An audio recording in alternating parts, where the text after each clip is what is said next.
Okay, I just started recording, so I'll kick it off here. Good morning, everyone. Thanks for joining us today. My name is Steve Mahoney. I am a mentor with the Greater Hartford chapter of SCORE. Delighted to be joined today by Fritz Israel, who is the founder and CEO of NeuralStrikes, which is a business that specializes in the area we're going to talk about today, and that is the how to protect your business from cybersecurity threats. And this is an area that I would say, a couple of years ago, I would probably think that only large multinational organizations need to worry about that. But the more I've learned about this area and even having conversations with Fritz about this, I realized that this is something that really all business owners need to be thinking about, especially as it could impact how they do business. So really excited to hear Fritz's presentation today. So I did want to spend a minute just talk about SCORE and go through a few housekeeping items. So if you don't know, SCORE is a national organization. We're made up of about 10,000 volunteers across the country. Our sole mission every day is to help small business owners. We do that through one-on-one mentoring services, mentoring consultation sessions. We have workshops and webinars like this one. And we also have a variety of resources on our website, articles, templates, all sorts of information for you to help in running your business. If you want to learn more about what we have to offer, you can do so at score.org. The best thing about everything that we have to offer is that it's free. The mentoring services are free. Webinars, for the most part, are free. Pretty much anything you need help with. If you're looking for a mentor, more than likely we can find somebody with the area of expertise you need, whether it's legal, financial, marketing, operations, you name it, we can pretty much find someone to help you out. So if you want to learn more about what we have to offer and sign up for a mentor, you can do so at score.org. A couple of housekeeping items. The session is being recorded. We will send a link to the recording out afterwards so you can revisit the content. We've also muted all of the microphones to prevent any background noise. However, we do want to hear from you. So if you have questions as we're going through this session, you please put them in the chat box. I will keep an eye on that. You can put it in the Q&A. And also, Fritz is going to actually put a quick survey in the chat box for you to respond to, just so you can get a little more information about you and your business to help you out. And he'll put that in there, and then we will get started. So if you have any questions, feel free to put them in, and we'll keep an eye on that. And Fritz, I will turn it over to you. Thank you, Steve. Good morning, everyone. My name is Fritz Israel. I'm the founder and CEO of NeuralStrikes Corporation. Today, we are going to discuss how to protect your business from 5 critical cyber threats, especially for small and medium-sized organizations. We're going to highlight many crucial cybersecurity flaws and loopholes that you may not even know to exist in your environment, and how you can take immediate actions to remediate and protect your company against cyber attacks.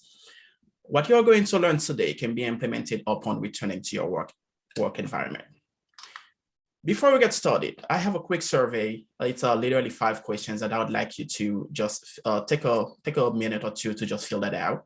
That will give us a better understanding as to what area we should focus much more on that during that presentation.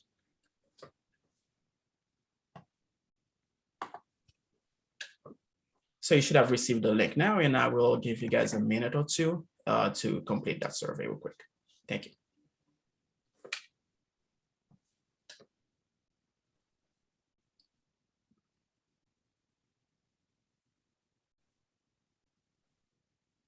So folks should be able to go on and click that link and go ahead and complete it. Right.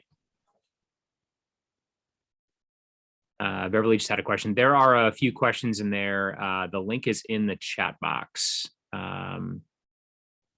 to Deborah and to Beverly. So there's a few questions in there. If you want to click on that, and it should open up a web browser to answer the question. Fritz, while folks have a chance to oh, actually, Fritz, it looks like it only I just reset it. I did send it to the panel. I sent it. Yep. Gotcha. Well, folks have a chance to answer that. Do you want to go ahead and we can keep going? Yes. So yeah, while you're filling that out, so let's just move forward. So this is what we are going to cover today, right? So we are going to discuss some of the challenges that small and medium-sized businesses face, the cybersecurity mindset, the 5 critical cyber threats that you should be aware of, the BST ransomware attack, the penalties for non-compliance, and how NeuroStrikes can protect your organizations against cyber attacks. Creating and opening a business is one of the most critical and exhausting jobs, to be honest. As a new business owner, your focus is to obtain customers, sell your product and services, and grow your business. You have no set schedules and no specific job requirements. While most small and medium-sized businesses are focusing on establishing and expanding their businesses, they often wearing multiple hats, from human services, human resources to operations, you name it. They play multiple roles until they can afford to hire more employees. However, while all these tasks are important, most business owners often overlook or completely ignore one of the most critical components of their business, that of cybersecurity. Where is cybersecurity in the business plan? It's better, to grow your business securely than adding years of, adding security to years of working processes.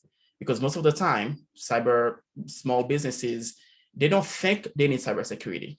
There's a common mindset among small and medium-sized business owners that hackers are going after a big corporation.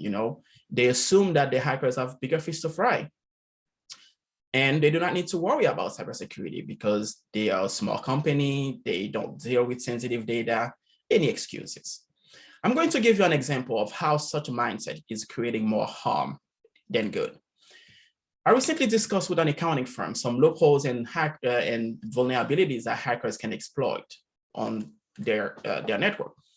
As typical, the CEO told me that, I have a small firm and we don't deal with any sensitive data. I became a little curious to wonder how an accounting firm does not deal with any sensitive data. That doesn't make any sense for me, right? I asked, what type of services do you provide exactly? He replied, we file taxes for customers, bookkeeping. We do taxes for corporations also. And I said, well, let's talk about tax filing for a little bit. How do customers send you their sensitive and confidential data, like 1099, W-2, whatever, sensitive documents? He replied via email.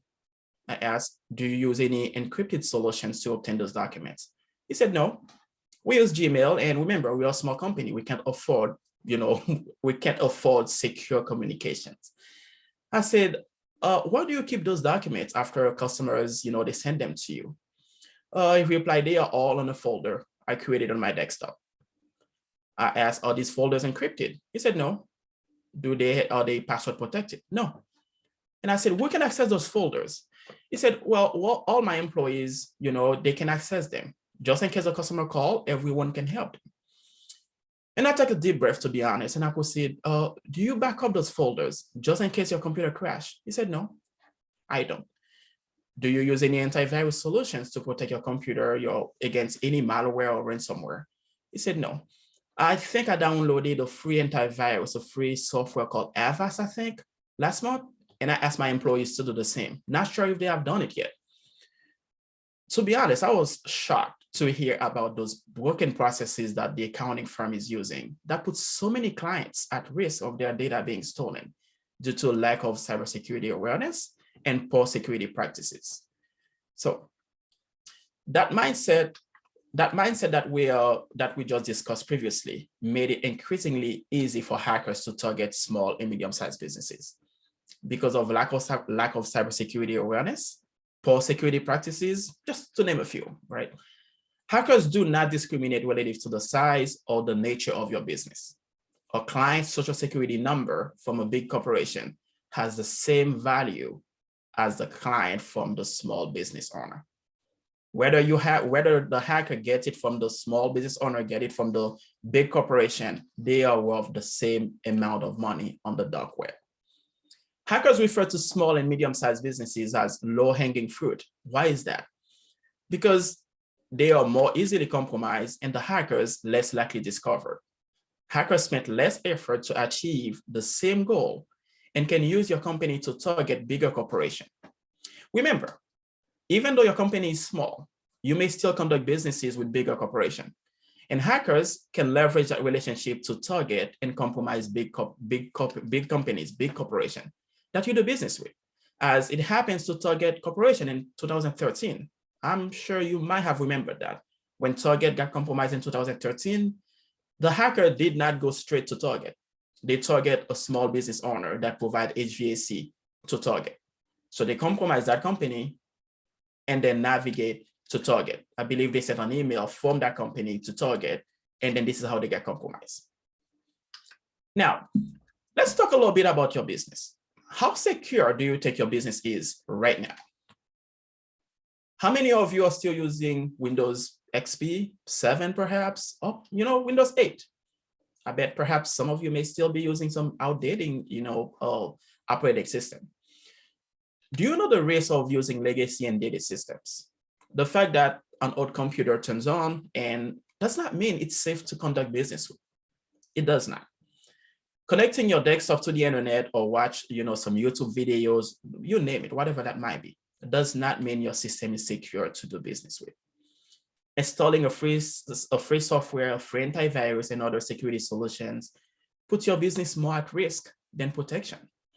If you hired a freelancer a year ago to configure and set up your system, does not mean you don't need cybersecurity solutions.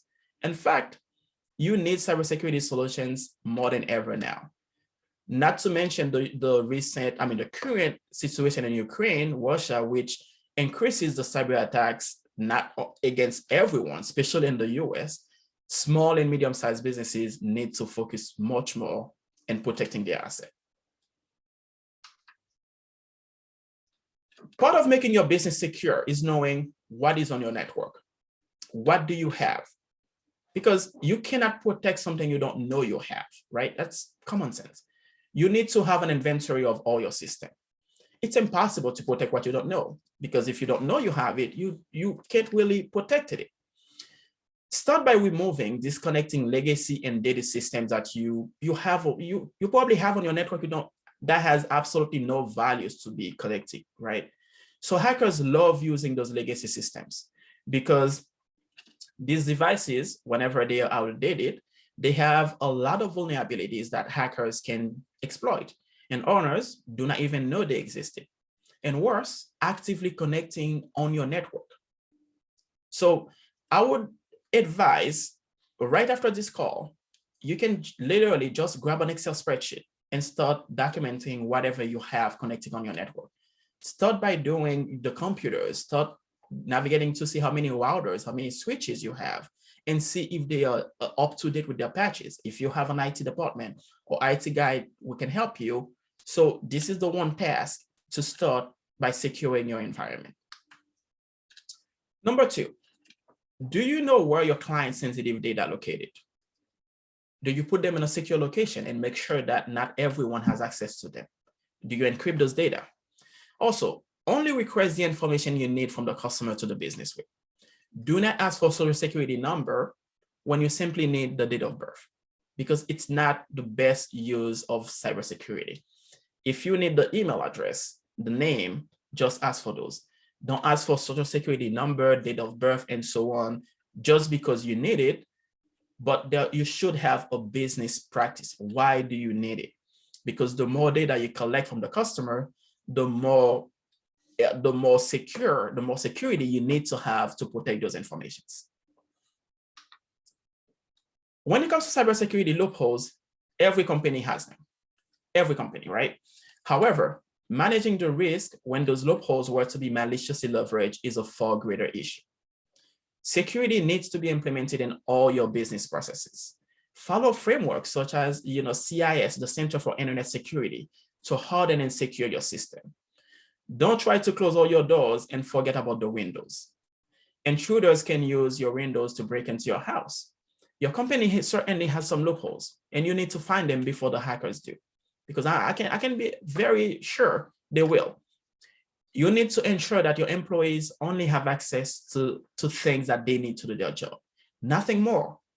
Your employees don't need access to everything simply because you have a small business. Because for example, if you go to a bank, not every employees have access to the bank safe, right? But they are employees because they probably don't need that. So here are 3 steps we put together to get you started. You can literally just start following those 3 steps to get you started. As I stated before, know your devices. Get an Excel file right after this call and start creating a list of computers, servers, applications, and so on. And it, like basic 101, if that device can connect to the internet, it should be listed on that Excel file that you are building. Protect your devices. Make sure that you have at least a paid antivirus on all your computers. And prepare for the worst case scenario. Back up your data and draw an incident response plan. Because the incident response plan, it's not only for big corporations. Yes, of course, big corporations, they have an incident response plan. They do have everyone they should call, should something go south, what they should do. But small business, you might not need to have that to the extent of a corporation. But you need to draw something. If something were to go south, who should you call? What would you do? What is your first reaction? That should be listed. And also, the fact that it's listed does not mean it's working. You should test it. Make sure it works. Make sure that if you have a cybersecurity insurance, that you have the contact information for that person, because you will need them. Because when something is happening on your network, it is not the right time right now to figure out who you should call. You should have those in place already. Also, I wanted to mention that do not try to hide in plain sight or hoping that hackers have no interest in your business, because that trick does not work. Never works and never will. All it does is getting you compromised quicker, because when you think you're hiding, it's not. It's in fact ignoring that the future of your business depends on your actions. And worse, right now is the time to get started. So now we are going to discuss the 5 biggest cyber threats that most organizations are facing today. And to be honest, they are showing no sign of going away anytime soon. They're not. As you may have seen it in the news lately, that ransomware attacks have been on the front cover daily, right? It keeps happening more frequently because, in fact, it is a very lucrative business for the bad guys. There is even ransomware as a service where any hacker can purchase the software in the dark web and target any organization as they wish. A simple analogy for ransomware, for those of you who might not know what that is, a simple term. Imagine I found your address online, right? And I drove to your house. I wait for everyone to go to work, and I found a spare key under the floor mat, right by the front door. So I went inside, changed all the locks, and then I left a note on the front door demanding that you pay me. In return, I'll give you the key to your house. If you don't pay me, I'll sell all your belongings for cheap in the dark web. This is technically what ransomware is. So the technology part of that is hackers,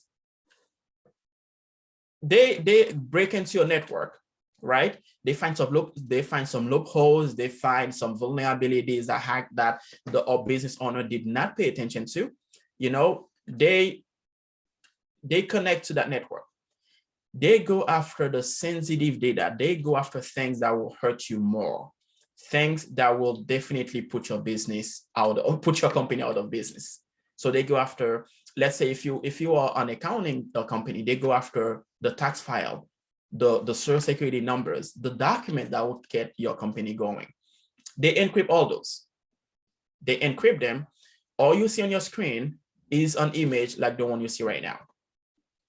So what that does, they just provide you a screenshot, say, hey, you need to pay us in Bitcoin, not cash. We want Bitcoin.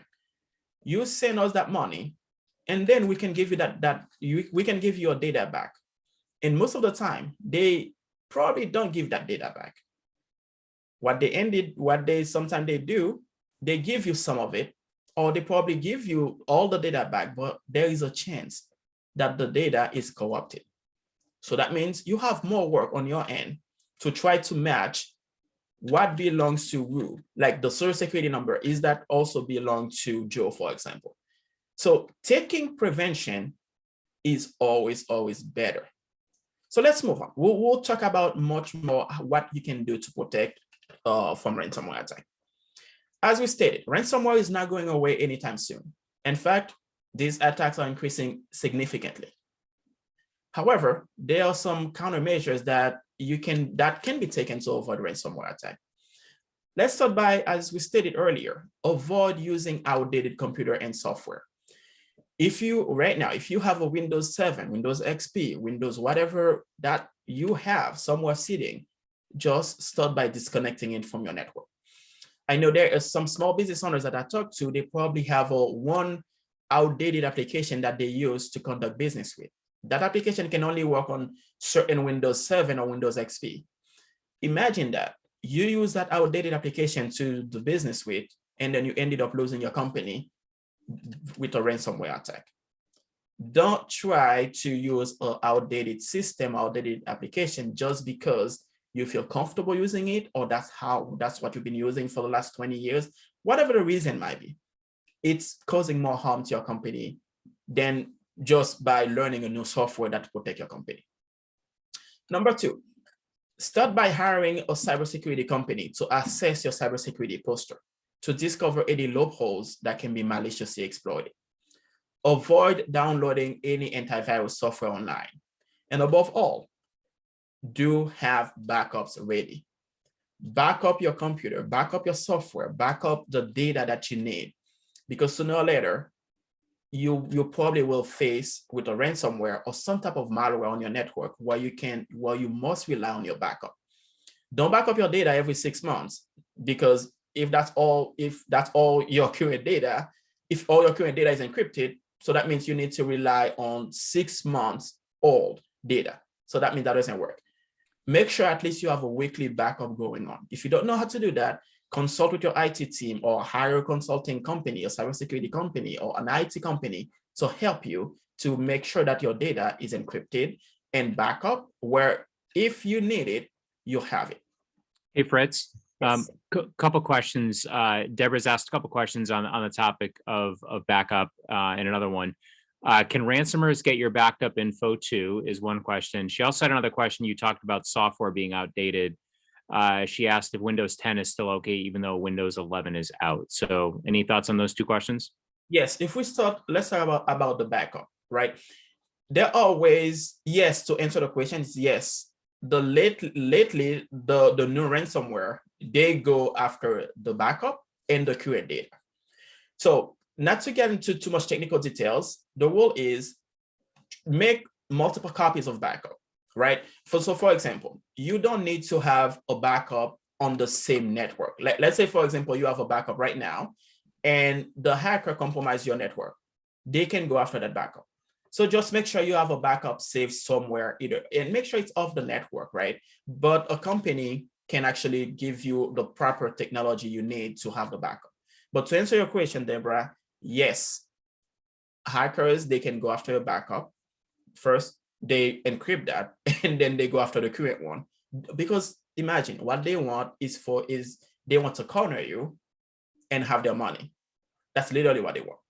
Number two, in regards to the Windows 10, yes, Windows 10 is still valid, even though Windows 11 is out, but just make sure you have the latest patches. Every Tuesday, Microsoft release patches, right? Patches are just updates that Microsoft release to fix bugs or to, protect, give you better protection to some of their applications. So make sure you install those. If you have not been doing them, just make sure you hire a company, you hire a consultant, someone to help you with those, because those patches do help protect your company. If Fritz, that's helpful. She had a follow-up question about backups, asking, should backups be off the network? I think the answer to that's yes. My question was, I had a question around this. Is it, do you back up to a cloud service? Do you back up to an external hard drive? How do you recommend people do that? Depend on the size of your data. Depends. So yes, it's recommended to have backup to the cloud, but also normally I would do 3 backups. Okay, so you need to have one backup close here, and another one you need to have a company. I guess to answer the question is literally depend on the size of your backup and the size of your network, how much data you need to back up. And because you cannot just back up one computer on a hard drive and hoping this is all you need, because you probably need to back up your applications, you need to back up your data. It's a bigger question that we can discuss greater offline, because we need to really know the size of your company, the size of the network, what exactly are we going to back up. Makes sense? It depends from company to company. Okay. Yeah. All right, we have another question, but why don't you keep going and I'll get to that one in a little while. All right. Okay, so malware attack. Malware is simply a malicious software that is designed to steal and damage your company, right? We have viruses, we have worms, we have adware, you name it. They are all part of the malware. So those type of malware, let's say if we were talking about worms, they tend to replicate rapidly. Let's say you have a company that has 5 employees. One of your user downloads a free antivirus, right? And when you think you downloaded a free antivirus, that was a malware. So what that does, it replicates rapidly. Before you know it, your 5 or 10 employees all got the same thing. So that's pretty much what malware is. Hackers know that we love, free stuff, especially like free antivirus, free movies, free vacations, you name it. So what they do, they make you think that you're downloading a free antivirus. In fact, you're downloading malware or spyware. Spyware is just a piece of software that's hide maliciously on your computer. And what it does is just going to steal anything that you're typing. It's technically spy, right? It's spying on you. So it can really steal your credentials. It can turn on your webcam. It can turn on your microphone, record what you're saying. All of these can happen simply with download of free antivirus. When you think, as we stated before, when you think you are downloading things to protect your network, protect your company, you ended up downloading things to destroy it quicker. So you can follow some basic cyber hygiene and best practices to avoid getting malware on your computer. Start by purchasing next generation antivirus solutions. When I say next generation antivirus solutions, they're also in the technology world, we call it EDR, right? What they do, those antiviruses, they have AI, artificial intelligence, integrated with them, because hackers are getting much smarter. They are smarter. So that means if you have an antivirus that only relies what we call, not trying to get into too many technical details, what we call dictionary based, or like the hash and stuff like that. So those are not going to work with the latest threats that we are facing today. You need an antivirus that has AI capability, machine learning to see when bad things are happening on your network, so what you should do with it. Always update your computer. As we stated before, Microsoft releases patches every Tuesday, right? So that means you need to make sure you downloaded those updates and install them, okay? Also, do not think for a second that you can use some free antivirus software for your business. It's not gonna work. It's not, okay? Just make sure you download a paid antivirus. And in fact, I would say a next generation antivirus you need on all your computers. All right. Phishing attacks, it's my favorite. Phishing has been the most successful type of attacks to date, right? A simple definition of phishing is simply when an attacker is pretending to be someone else, sending you an email claiming to be from a trustworthy companies in order to induce you to reveal sensitive and confidential information.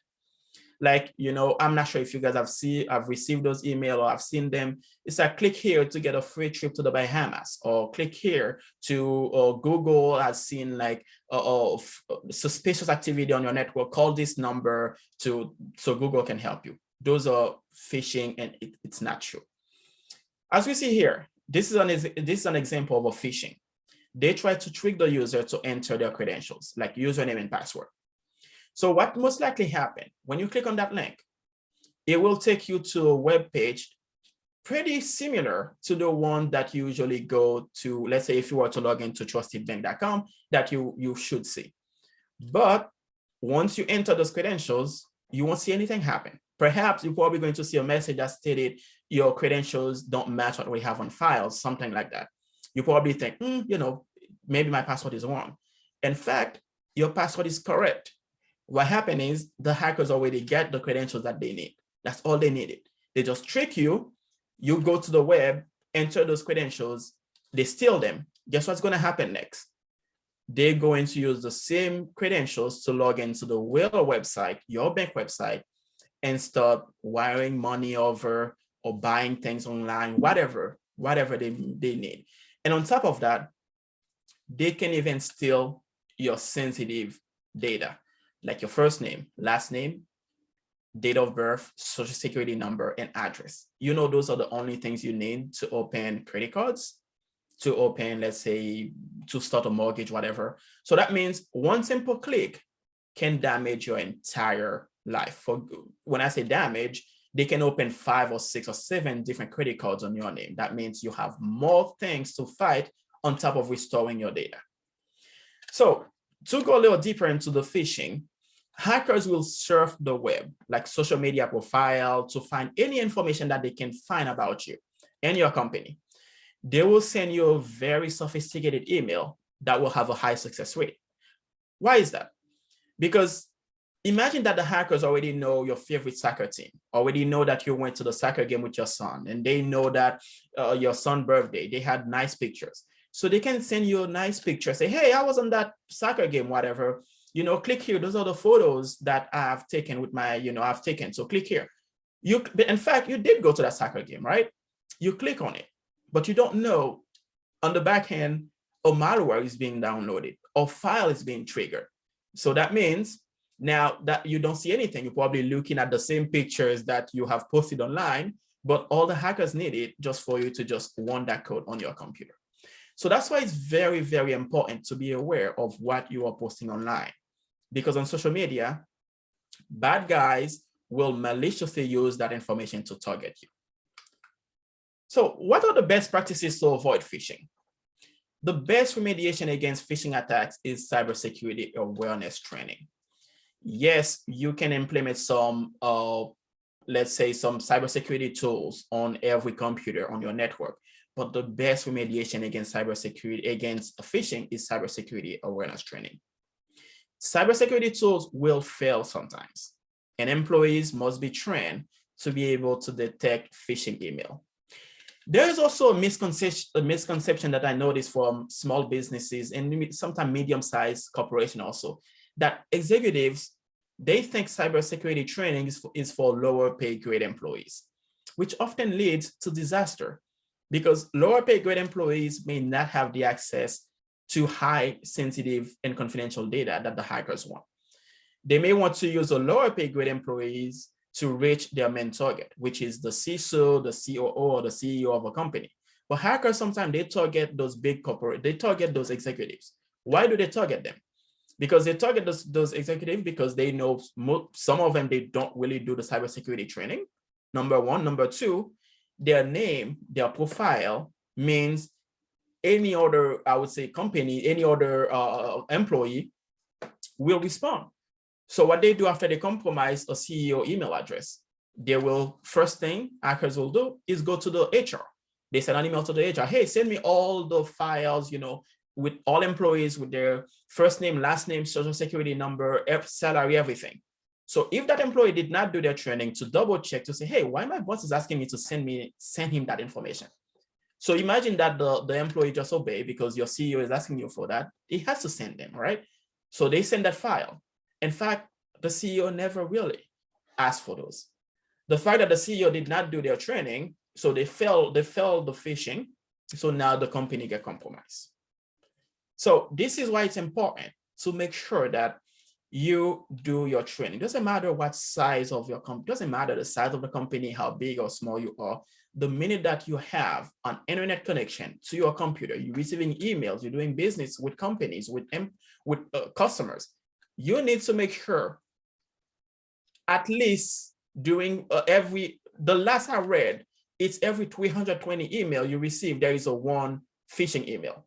So that means during the day, if you conduct a lot of business, there's a chance that you have a phishing email sitting on your mailbox right now that you don't know about it. So, hey Fritz, we got a couple questions here. One is on that topic, one related to something you covered a little while ago. Beverly asked, do updates to your computer cause your computers to need upgrades often? So if you could kind of going back to the concept around Windows 10 to Windows 11, or you could think about what the consequences are of having to continue to do updates, what that means for your computer. And then she also had another good question. You talked about hiring a security firm. She asked a good question, raising the antenna of how do you know you can trust the security firm you would hire? So I don't know if you have any thoughts on those two questions. Right. So in regards to the updates, updates and upgrades are two different things. Updates will be technically, Okay, let's say, for example, Microsoft wrote a software, but they realize that, hey, hackers can actually find a way around that software to break into a computer. So Microsoft provide an update. That means a patch to just patch that loopholes that they discover, right? But the upgrade means, let's just upgrade the entire thing. So if you want to answer your questions, updates does not necessarily mean that you need to upgrade to a newer version of Windows. If Microsoft says, okay, by 2022, they will no longer support Windows 10. Now that's a different thing. That means they will not support it. That means anytime hackers discover loopholes, you are on your own. You have two choices. Either you manage the risk, or either you pay Microsoft big amount of money to support specifically your computer. They've done that. There are companies, actually, there are some government entities that's still using Windows XP, Windows 7, the last I heard, but they pay Microsoft to support those. But as a small, medium business owner, I'm not sure if you want to pay Microsoft $20,000 or $30,000 simply to patch Windows computer where you could upgrade to the newer version of Windows. Okay. So the second thing in regards to cybersecurity firms, yes, there are many cybersecurity firms out there, right? So one thing I would start by asking is most of them, they do provide like a free consultation. I would start asking, if you have an IT person, start by meeting with those guys, right? Try to know what they can do to your company. What can they provide? Have them provide references. So don't treat cybersecurity, treat cybersecurity exactly how you would vet any other company that you would do business with. Let's say if you want to hire an accountant, right, to run your taxes, whatever that might be. So you technically ask for references. You technically ask them to provide you test their knowledge as to what they are going to do, how long they've been in business, what they can do to protect your company. But most cybersecurity firms out there, they go after big corporations because obviously this is where the money is. They go after big banks because they can make like $1 million in just one meeting and so on. They just forget about small businesses because they probably don't have enough money to pay for the services. But there are some other companies that, like NoStrikes, they focus on small businesses that we can help. We don't go after big corporations because there are too many people go after them. Start by reaching out to, I would say, IT department, some IT teams. They might refer you to some cybersecurity team. And also, if you do have cybersecurity insurance, you can reach out to that company also. They might have some partnership with some cybersecurity team that they do business with, which can even lower your premium, to be honest. So they can link you with those cybersecurity team. Any other questions, Steve? Not right now. I'll keep an eye on them though. Thank you. All right. So let's move on to the weak password. Before we move on to the weak password, I have one more thing in regards to the phishing I just want to highlight. Just to be clear that do not believe, even for a second, right, that the IRS will ask you for a gift card. IRS will ask you for a gift card because you owe some taxes. That's not going to happen. Or Google or Microsoft has seen some suspicious activity on your network. That's not going to happen because Microsoft and Google are too busy to just looking into one small business, looking at their network. That's not going to happen. It's literally a hacker calling you or sending you a random email just for you to fool you to click on a random link, right? So now, remember how much time I spent on cybersecurity awareness training. It is very, very important. I want you guys to know, to ask yourself that question. When was the last time you completed a cybersecurity training? Or when was the last time you have your company conduct a cybersecurity training? Okay. When was the last time you have an employee or you have a cybersecurity firm conduct a phishing test for your employee just to test their knowledge? Because I can guarantee you right now, if I were to put a phishing email on the screen, I wanted to know how many people would think this is legit, because I do that. And most likely it's very easy to fool people to just have them click on random stuff. So cybersecurity training is very, very important for your organization. Just make sure you, on top of updating whatever that might be, just make sure you have that cover, because you can have all the good stuff, all the latest patch, everything you have, but one simple click, that's all it takes. Just one user failed their training, they click on that link, coming from the who claim to be IRS or whatever, Microsoft, and that's all it takes. And then your company is done, compromised. All right. So let's talk about weak passwords. This is, again, my favorite.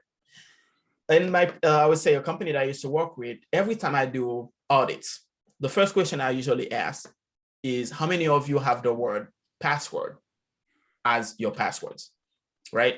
And then within a minute, I can hear a keyboard, typing, someone is changing their password.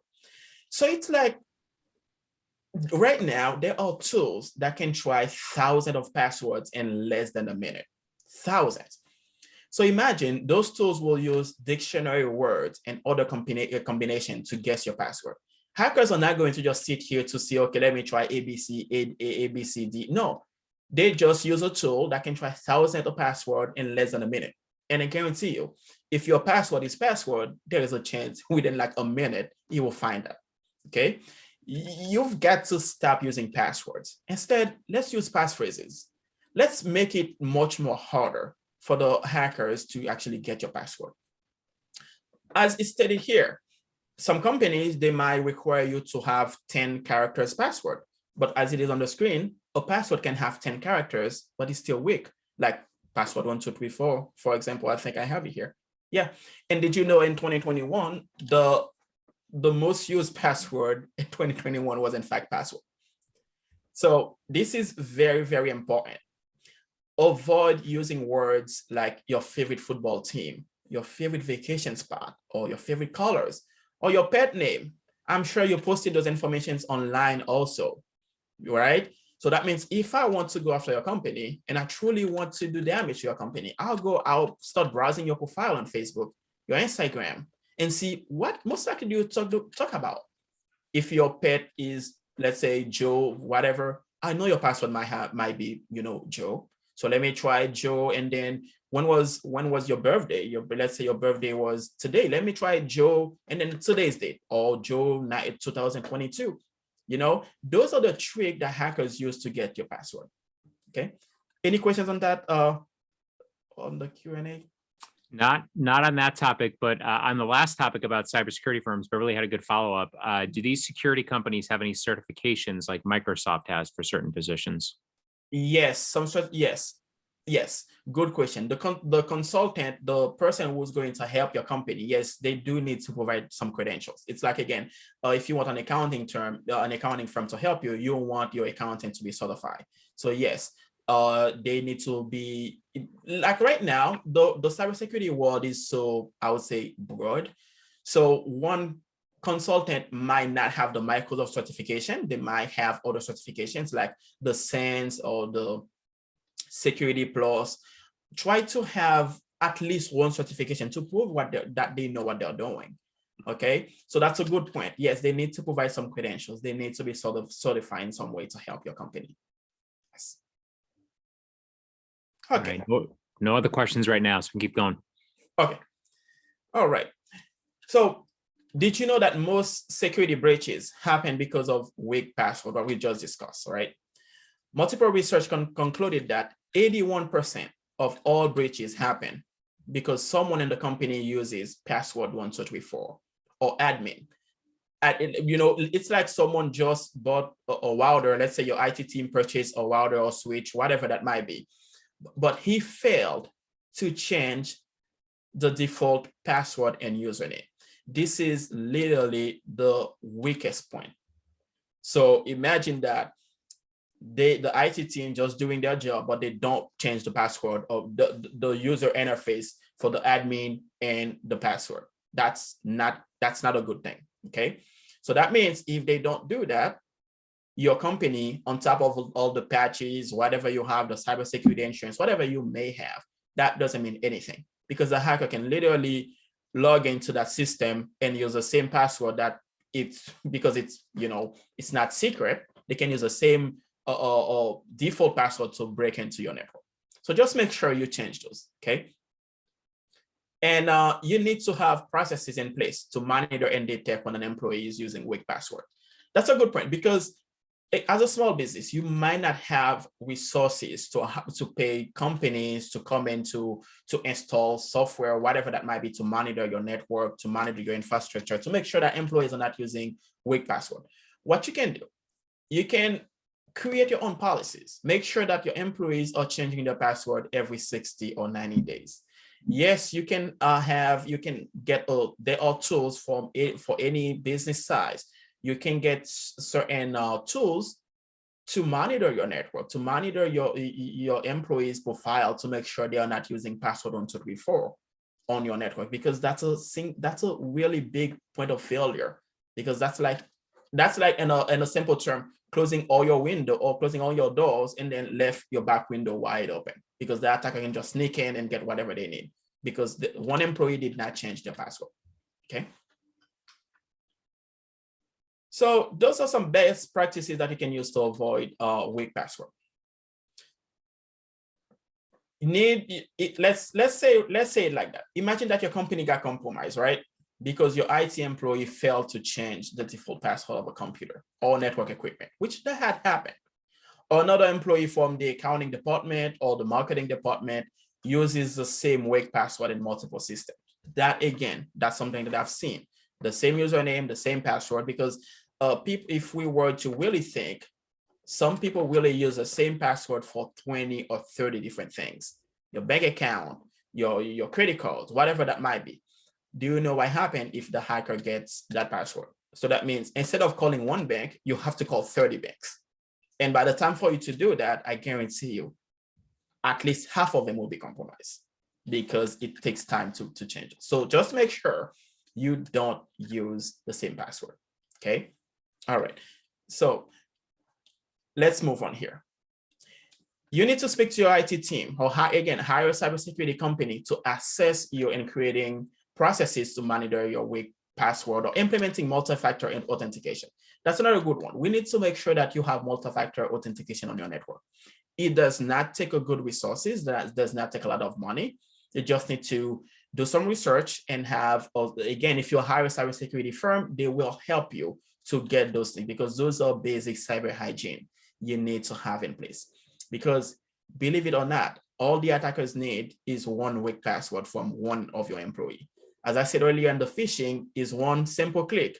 Again, one weak password will definitely break all your barriers that you have for your employees. Last but not least is insider threats.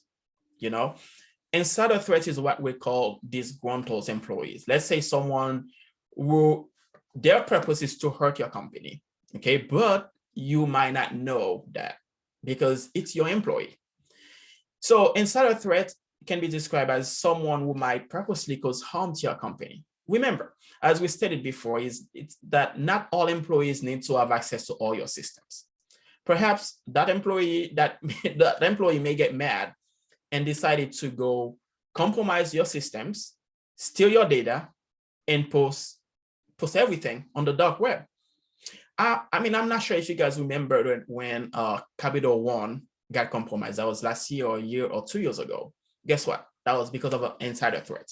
Imagine a big company like Capital One got compromised because of that. Yes, the employee who did that, it was from the Capital One team. Okay, so the fact that you have a small business does not mean that you should trust all your employees. You need to have some, which we'll cover the next slide. You need to have some processes in place to make sure when Joe Smith comes in at 6 in the morning, when your company opens at 8, what was he doing? Was trying to be a good worker, or was he trying to put something on the server room, if you do, or plug in a USB on his computer where you can sneak in data? You need to cover those. So we're going to take a better look at the next slide here. 60% of data breaches are caused by insider threats. Okay, 60%. So imagine you have all the processes in place, everything in place, but the attacker is not from the outside, it's inside. Okay, so you guys have to have processes to control what employees are doing when they are at work. So let's take a better look here. What controls do you have to ensure that employees are not exfiltrating your client's data? Do you have data leakage prevention? Do you block USB from accessing your computer? Do you monitor your employees' web activities? Do you allow your employees to connect their phone, their laptop, whatever that might be, to the production network? If you do, what are the chances that they bring malware on your network or they steal, exfiltrate data? What processes do you have to control this? So that means, imagine when we studied earlier that cybersecurity is very broad. However, there are things that you can do to protect your company. Again, if you hire a consultant, say, you know what, I need to implement some processes to monitor what my employees are doing. At least check their web history. What do they do? Which sites they can go? Because now with everything in the cloud, it is very easy for an employee to navigate to Google Drive or go to Dropbox and copy an Excel of all your clients and upload it, right? So if you don't have innovative cybersecurity solutions to monitor or even to block that traffic and report it to you, therefore you might lose your company before you know it, because that employee might be planning his next move. He decided to go for your competitor, and then he grabbed all your clients, take all of them. So now what are the chances for you to get that? So that's why it's very important to make sure that, again, the fact that you have a small business does not mean that all your employees should have the same access to all your data. And on top of that, you don't have any innovative solutions in place to monitor their activity.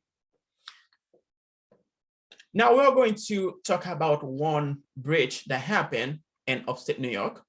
Again, it's from an accounting firm, right? That accounting firm got breached. I believe that was on December 7, 2019.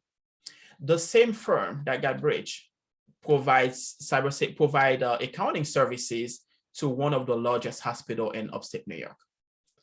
So imagine when we first talked earlier as to how attackers might not go straight to the target. They might target, other smaller companies that provide businesses. That's another example that happened, okay? This is to highlight the fact that your company may be small, but the fact that you are doing business doesn't matter if you serve one customer or two customers or whatever that might be. Just do the best that you can to protect that customer from data threats, okay? So to finish with that slide here, that company got sued by consumers because they failed to implement secure processes to protect their data, okay?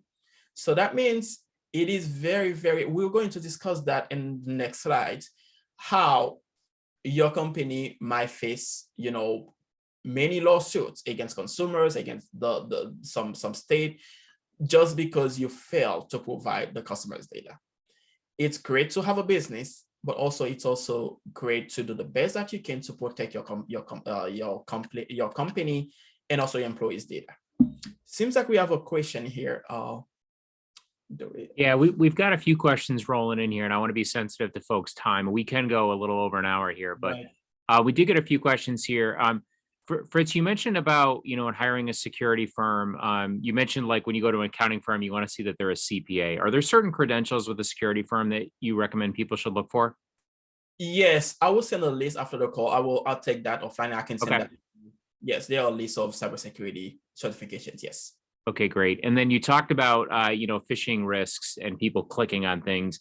Is there a way to put a security feature in place that people they're not permitted to, click anything and download anything? Is there a way to kind of put a safeguard in place for that? Yes, there are multiple solutions there are multiple solutions you can implement either at the host level, okay, and also to monitor the traffic. There are multiple companies that provides that. It's an email gateway, secure email gateway. That's something we can take offline if we can provide some much more in-depth information about that. Okay. And then Josie had a good question about, we were just talking about passwords, and she says, does password management techniques or technologies include keeping password storage / organization, not only a reminder to change passwords on a regular basis? Well, that's going to be in your policy, right? So yes, you can use a third party. Let's say you can use LastPass, for example. You can use LastPass. You can use KeePass. There are many tools that manage your employees' password. You can customize it to set a reminder for the company, for the employee to change a password, but also it could be part of your policy that every, let's say 90 days, you should confirm that your employees change your password. Again, it has like a deeper technological that I don't want to go because it will take some time. But yes, there are ways you can either block the employee from accessing, from turning on, not turning on, from accessing the computer if they don't change their password. Yes, you can implement that. And also there are tools that we can use to do that. Okay. And the last question that we've got here is, if you hire employees, should you have a clause in there about if they steal your data that they can be prosecuted? I know you're not an attorney, but is that something that you've seen other companies do? Yes, in fact, I have, and that happened in my previous jobs. Yes, most likely in the financial industry. Like when people conduct businesses, let's say if you are a mortgage originator, you kind of like want to take your clients with you. Yes, that has happened in the past. Again, I'm not an attorney. You can have that clause on your company policies, but again, that doesn't mean the employee is not going to do it. Okay, so that happened, right? They signed the, let's say, non-disclosure agreement. They sign whatever form they need to sign to get the job, and they might still do it because if they realize that the data that they can steal is really provide a greater benefit to a lawsuit, they probably want to do it. So the best protection is to make sure that you can detect, because in cybersecurity, there is a saying that says, detection is a must. You must be able to detect when something is happening. You might not be able to protect it, right? But detection is a must. You should have processes in place to protect that, to detect such as activities. Okay, great. All right. So we're just going to wrap up real quick with the few slides left. We're just going to talk about the GLBA, right? So most companies don't, I'll say small, medium-sized businesses, they probably don't think that they are required by law to take cybersecurity protection to protect the customer's data. Yes, it is a law. So that means, as we talked earlier about the company, yes, if, for example, you are an accounting firm, you're providing business to me, and I realize that you're asking me to send my sensitive data via email, or you're being careless with my information, yes, we can put, yes, consumers can sue you because you're not taking appropriate actions to protect their data. That's a law. You should actually take appropriate action to protect the company's data. So just to go over that, the GLBA is a federal law, requiring companies to take appropriate actions to protect client sensitive and confidential data. The fine for not being compliant can be up to $100,000 per violation. That means if you violate, let's say 5 customers, imagine how much money you have to pay, okay? Not only the GLBA, right? We have other requirements, compliance requirement that companies must obey, okay? Imagine you are a physician assistant, or you are a dentist, or anything in the, I would say, health industry, you are obligated to be compliant by HIPAA, okay? So that means if you think you're a small business, you probably don't have any significant data, whatever that might be, that's a misconception that can get you in trouble, just to be honest, okay? Ignoring cybersecurity compliance can also carry some significant fines from the federal government, state regulators, and also legal actions from consumers. So that slide provides some, possible fines that you can take a look. So if your company fails to protect your clients' sensitive and confidential data, and those clients get their data compromised, you would be subject to penalties and fines. And again, these fines are not associated with any cost that you need to pay to remediate or to remove any malware from your network. Those are totally 2 different things, okay? All right, so secure communication. Everybody who's doing business, there needs to be a way to securely communicate with your clients. So how are you communicating with your clients? How are you asking your clients to send you documents that you need, okay? Let's say the accounting firm sharing the sensitive data. So we need to have secure process in place to make sure that you're asking clients to send those data. Please do not use email. Email is not a secure communication, Okay, just make sure you have like a secure share, like a share storage where you give the customer a link, they go to that site, they upload the documents, and then you retrieve it. And make sure you have auditing in place. You have some type of other mechanism to make sure that someone else is not accessing those files. Let's say another employee who does not have any business reason to access those files. So just make sure there are multiple solutions. And again, if you are interested, we can share many solutions that we can just advise you to look at if you're interested, because secure communication is very important to the business. With all these informations, I'm sure you have, it's a little bit overwhelming. I'm sure we have a lot of questions. So this is what we want to tell you, okay? We want you to know that cybersecurity is a big, big field. It's broad, it's overwhelming, it's a lot of information. One person or one, let's say if you're a small business, you have one IT person or one IT manager, that person cannot fulfill all these requirements. On top of dealing with tickets, printer not printing, or computer not turning on, cybersecurity is a whole different thing, okay? So you need to make sure that if you cannot hire someone to monitor your network 24/7, but at least you have a consultant checking to kind of like do some cleaning for you to make sure that you at least have some protections. Because with the situation in Ukraine right now, with how, with the pandemic still going on, hackers are going after you guys more than ever. They are going after small businesses. Not to scare, it's just fact. If you're still hoping that they will not come after you, yes, you might be right, but the chance is they're probably on your network right now, but you don't know it because you don't have the tools, the resources to catch when something is bad, okay? So what can No Strikes do for you? We provide a free cybersecurity assessment. You can just navigate to the site. I will provide the slide here in a moment. You can navigate and test to see how secure you think your company is, because we can help you find those loopholes before the bad guys do. Let's cover those 2 slides, and I believe we have 2 slides left, and then I'm open to all the questions. Why you should take cybersecurity seriously?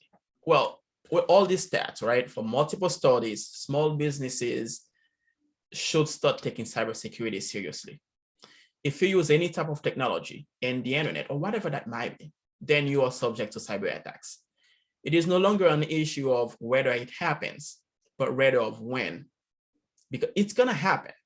Okay, thinking of hiding in plain sight, or your company is too small, or you do not have the resources to hire cybersecurity professionals, because when your company is breached by ransomware or whatever that might be, there's a chance within 6 months your company you'll be out of business, because there are some type of malware that requires significant amount of resources to remediate, and on top of that, dealing with state and federal laws on consumer lawsuits, I'm sure none of you would probably want to deal with that, okay?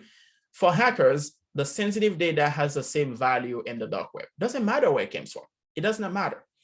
Business owners need to stop thinking of cybersecurity as, it's an issue, or it's cybersecurity, whatever. You need it. If you are using computer, you need cybersecurity to secure your company, because it will never happen to me is a misconception, and refuse to accept facts will only help the bad guys. Because if you still believe that your company is too small, that can help. That's going to help the hackers, because they know that you still don't believe when things are happening. So therefore, they might as well go on. Your organization must prepare to respond to cyber attacks, because they will happen. And perhaps, as we stated before, an attacker might be on your network, on your computer right now, but you don't have the tools to detect when something is happening. So you need to start taking cybersecurity as part of your day-to-day activity to keep your company alive. So as we were talking earlier, we're here to help. Just if you navigate to nostrikes.com, and then you have the Get Your Instant Cyber Risk Map, you will ask, I believe it's 10 or 12 questions to just help you think as to what exactly do you need to get your company going. And ladies and gentlemen, thank you for your time. I am All right, so Fritz, leave that info up, because we've got a couple more questions that I want to hit. Sorry to cut you off there. Right. I want to make sure you didn't take that slide down. So we got a couple good questions here. Beverly asked if if you could supply a list of the laws that you mentioned real quickly. So I think you mentioned you were going to provide a list of certifications and Yes, a list, if you could include their list of the laws that folks should be on the lookout for. If you can provide both of those things to me in an email, I'll get that out to everybody separately. right. Um, she also asked a question about if you had a basic startup plan for hardware and software, like monthly costs for a small business for security, software, insurance, employee. I would recommend Beverly or anybody who's interested in this, reach out to Fritz via his contact info here. Get the assessment, see if you can learn more about some of the best tips, because I got to imagine that this is probably going to vary business to business, depending upon what you've got there. And then that'd be my recommendation. Fritz, I don't know if you agree with that. Yes, that's fine, because some of the technical questions, it will take more than like, I would say 30, 40 minutes to go over the tools. First thing, not every cybersecurity tools are the same, depending on your company size. So I think the cybersecurity assessment will definitely help. So please feel free to reach out to me. My contact information is here. Call, email, chat, whatever works for you. I'm available to answer any questions. All right, good. And then we actually got two questions on the same topic. April asked if a VPN provides protection, and Deborah asked if VPNs are worth the money. Well, two things. When you say VPN, does that mean your employees, you have remote employees connecting to your corporate network to work?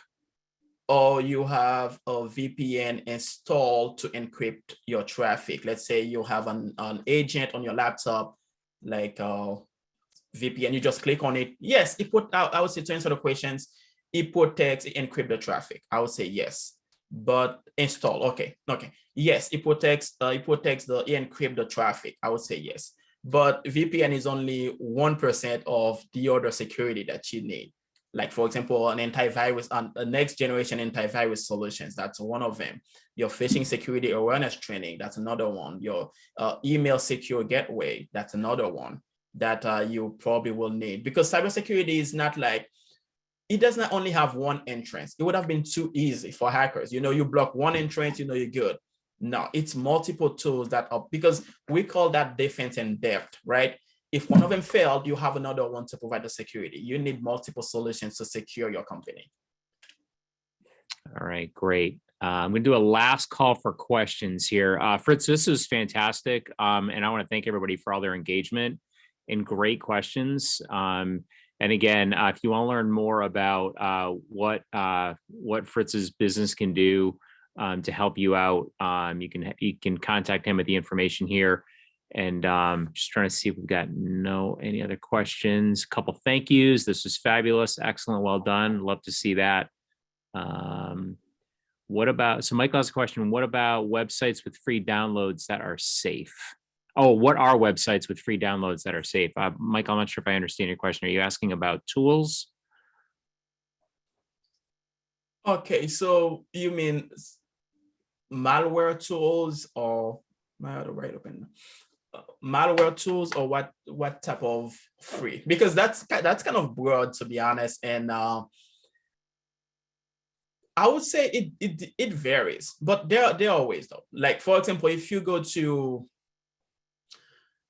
.org, most likely, like, for example, if you go to oh my God, let's say if you navigate to a not-for-profit organization, like open source, I would say open sources, right?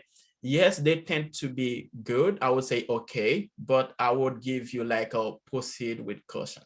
All right, because again, if something is free, there is a chance that what's in it for me.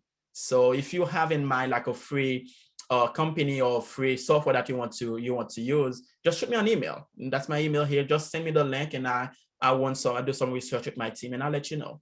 That's could another way be, if people see something that, whether it's free or a nominal fee, could people do some research and try to look for product reviews online and see if there's any feedback from people who may have used the product before? You could use the main concern is the safety of the tools, right? Let's say, for example, there are tools that I've used that are open source, like Kali Linux, for example. That's a hacker operating system. It's free, it's open source. I download it, install it, run with it, it's fine. Although if you are looking for antiviruses, it's not gonna happen. There are some companies, let's say Sophos, for example, they provide a free antivirus, but they help you. They say, hey, you know, you need to upgrade. Yes, I would consider that. But just don't go online and just stop free antivirus. It's not. Yeah, review, you're going to see people tell you, yes, it's great. But what are the chances that those people are the same? They're working with the hack, right? That's true.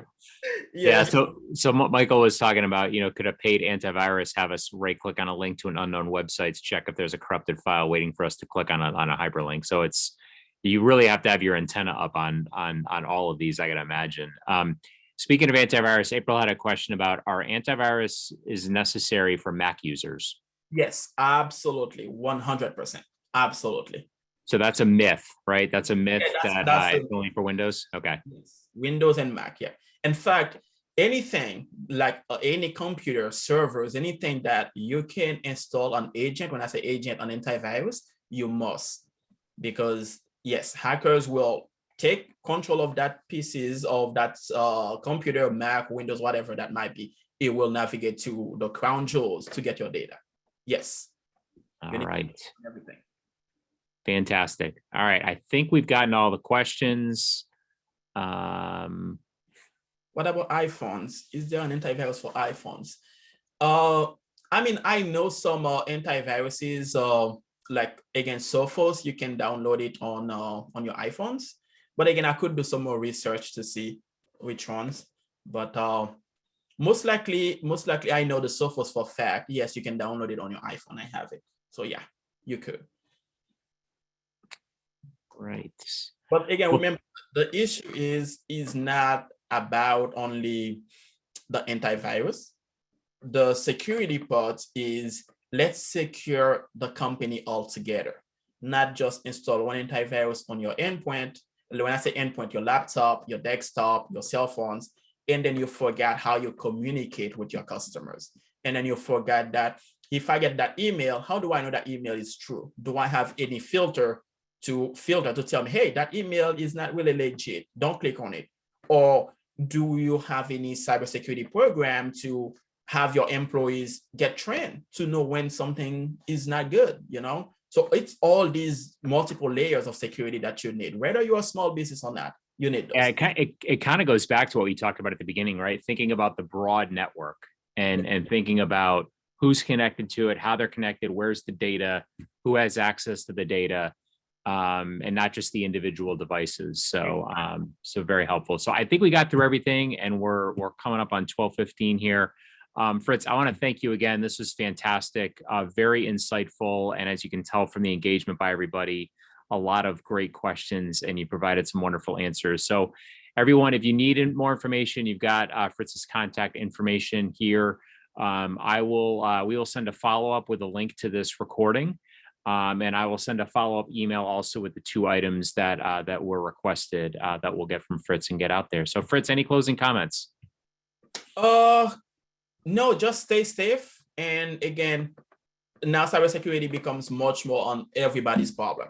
Just don't close your eye on it, because it's gonna happen. It's reaching out to everyone, especially with what's going on right now with Ukraine, Russia. They are targeting everyone and everything.